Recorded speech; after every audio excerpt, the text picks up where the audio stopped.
I have just launched a collaborative prototyping course that takes on small projects as mini proof of concepts that teams of students work on.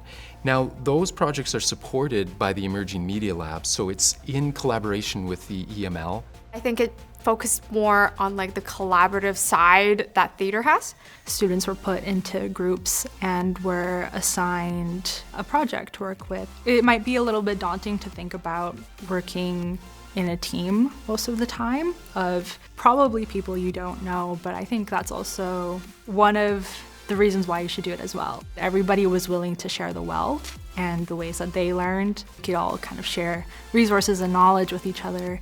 No prerequisites whatsoever. I don't think that having a background in technology is needed.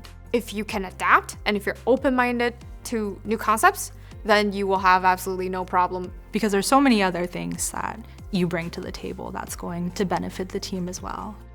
I found like a deeper interest in UX UI design as well as project management, which kind of makes me think perhaps I do actually want to do this in the future. You get to get in touch with this different way of learning that you never probably would have learned when you're in a lecture. It's a very like side-by-side process that almost encourages you to learn more and to make mistakes. The combination between the relationships with the people that you're meeting and working with and the safe environment that's created was just essential for me.